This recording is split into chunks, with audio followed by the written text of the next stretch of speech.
Welcome back to Tutorial Tidbits and welcome to my channel. I'm Elizabeth St. Hilaire and this week I've got another great new product to share with you that I am super excited about, and that is Deco Art's Triple Thick Glossy Glaze. It is something that I have been wanting to try for a while, and so I grabbed a container of it and I went all in. I went feet first. I applied this stuff as a final layer in spot application in specific places on a finished piece of artwork. So, I just figured, why not? I'm super happy with how it came out. And if you've got a few minutes, let's go check it out.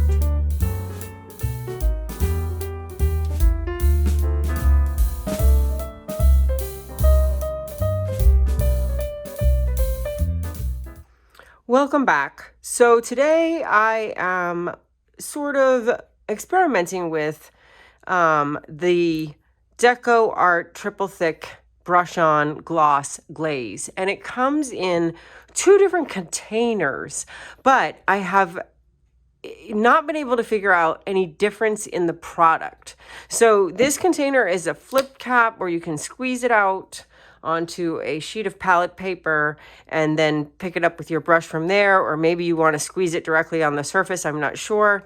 But the product that's inside, I've dumped it out and looked at it, and it is no different than the product that's in this container, which has a big, wide open top that I can put my brush into. And so this is the container that I'm going to prefer for what I'm doing, because I want to dip my brush in it and apply the gloss surface to selected areas of this finished piece. So again, it is the Deco Art Triple Thick Brilliant Brush On Gloss Glaze. It only requires one coat because it's triple thick, and it is super glossy shiny. So to contrast with that, I have coated this original paper collage floral with 2 coats of matte varnish. So this is totally not shiny at all. It has 0 sheen to it, and I'm hoping that the triple thick super glossy glaze in certain spots will really provide a high contrast.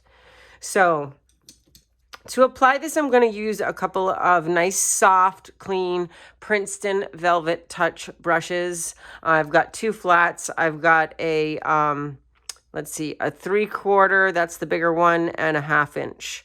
The 1/2 inch, they're both considered wash. That's what it says on them, 3/4 wash and 1/2 wash. I like these because they have nice soft bristles. They're nice and clean, and the tips are still good. I paint with these a lot, so I thought it would be a good brush to use. So I think that I'm going to use this glossy medium to accent a couple of my flowers. So I'm thinking maybe this red one and the pink one, and maybe the second red one and 1 or 2 down here. The idea is not to do everything, but to do some accents and have them sort of random.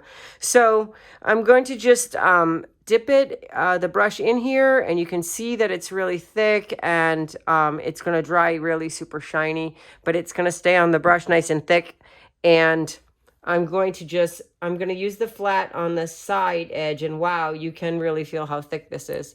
I'm just going to set it right here.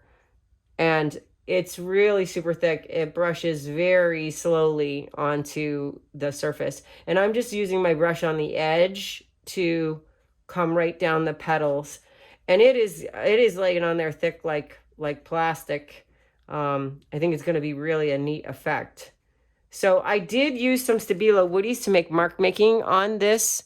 You may see those little colored marks on top of my collage papers, but it is all sealed up and varnished now, so nothing is going to be smudged or smeared from this. That's important. I'm doing this on top of the varnish.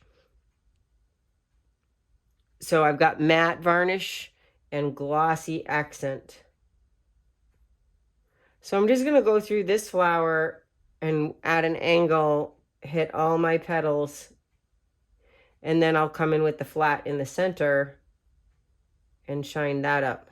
I am not sure if this is going to hold brush marks or if it's going to be self-leveling. I have seen it applied before, and it looked pretty smooth. So I'm guessing it's going to be self-leveling, but we shall see. in addition to the gloss that it's providing, it's also providing some texture, another layer of texture, because it's going on so thick. It's definitely going to dry with like a raised up sort of effect. So it's kind of neat the way that it's not only giving us gloss, but it's also giving us a little texture. I don't think it's important for you to hit everything perfectly, but I am trying to get it equally on all of the petals of this red flower. But I think if you missed a spot or if it wasn't complete coverage, I don't think it's going to look bad. It's kind of, I'm going to go with this as an accent, sort of an accent on top, like the Stabilo Woodies or mark making or other accents where it doesn't have to be perfect. It's just enhancing the collage.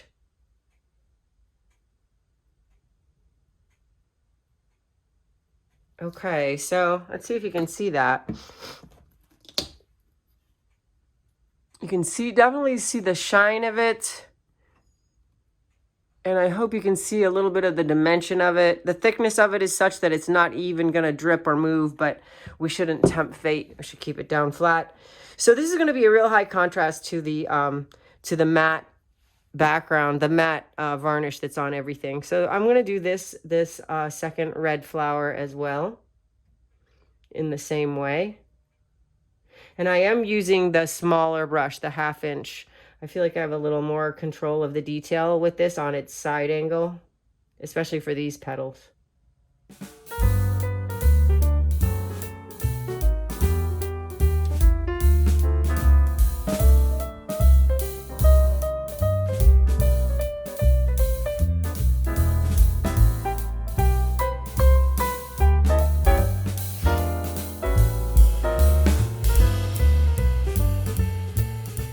Okay, so that's the second red flower.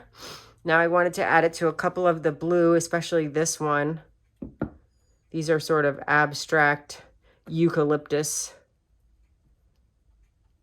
So here's where I could actually use the bigger brush.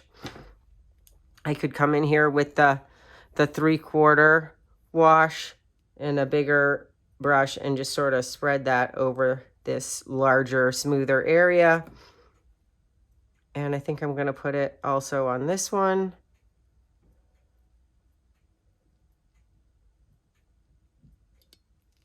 And probably the one down here. It's always good to do things in odd numbers for balance and composition. So I'm going to do 3 to have an odd number.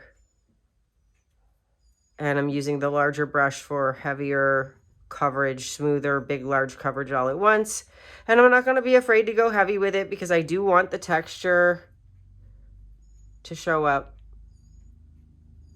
But I think that we don't want to brush back into this once it starts to dry because it's probably going to be like varnish, whereas it would get cloudy if we let it dry for 10 minutes and then we start scrubbing around in there again.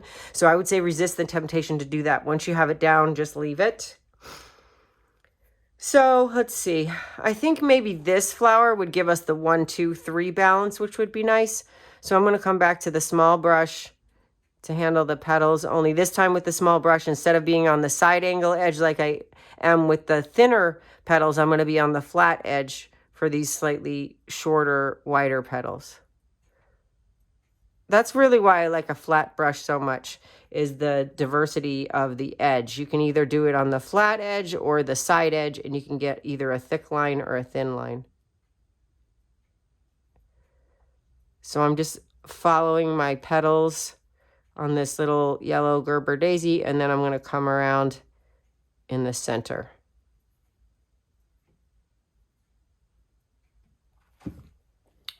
Then I'm going to look again at the edge, make sure I didn't drip anything. I thought at one point I felt a drip. I would keep a wet paper towel on hand in case you do drip it anywhere you don't want it, but I don't see it in here, and I definitely see it on that yellow flower, and you can see it here shiny on those 3 eucalyptus. So now I've got a neat leaf print right here that I might like to add it to. So I'm going to use again the same brush on the flat and the side and I'm just going to apply it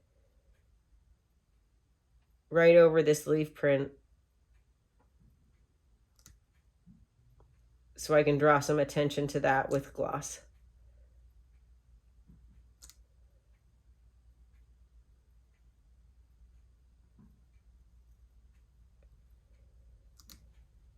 And I'm going to extend that to this leaf, but not the others. You want to resist the temptation to put this too many places because then it won't have the impact that it does when it's in just a few places. So let's have a look. So now I've got it on here as well, and you can see how thick and glossy it is again. So right now it's on here, here, here, here, here, here, and here. So I'm wondering if it needs something somewhere in the middle, like maybe parts of this, and that would be it. Then that allows the stuff out in the periphery to be less important than the stuff in the middle. And it's still going to give us our 1, 2, 3 composition if I coat this one and leave the outer edge ones. So I'm thinking that I'm going to come back in with the bigger brush, the 3/4 inch wash. And since this has been in the water, I want to make sure that I wipe the water all out of this because I don't want to dilute the triple thick. I want the triple thick to stay nice and thick and not be diluted with water from the brush. So make sure you clean that out. And I'm going to just use this right in here. So a little of this goes a long way. You can see that I've done barely made a dent in this container. A little bit goes a long way because you're just adding it to certain elements as an accent.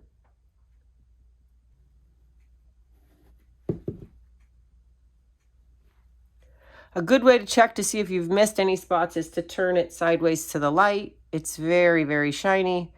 So if you've missed a spot, it's going to be very obvious when you turn it, when you angle it to the light like this. All right, so we'll let this dry, and then I'll come back and show you what it looks like.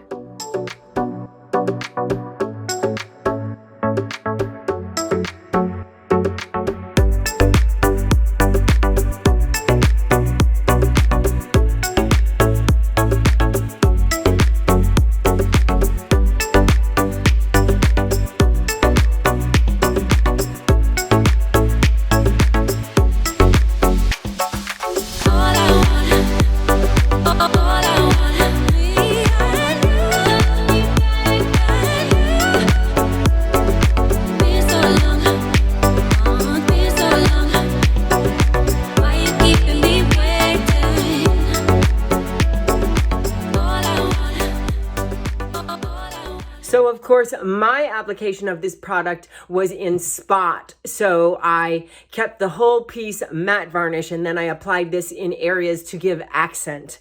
But another way that you can use the product is a complete flood of it, and it will really give the effect of almost like a resin surface because it is that thick and that glossy shiny. So if you are interested in coating your work with a resin-like surface, this is a product that's water cleanup, easy to spread with a soft bristle brush. And I think, I don't know anything about resin because I've never done it, but I just feel as though this could be a lot easier to clean up and to apply. I also noticed that it says that it can go on all kinds of hard surfaces for craft. So it can go on wood and metal and ceramic. It has a lot of possibilities and it is really super fun. So I hope you enjoyed this video. I hope you might try the Triple Thick, and I will see you right back here next week. And remember, why not subscribe so that you never miss a video?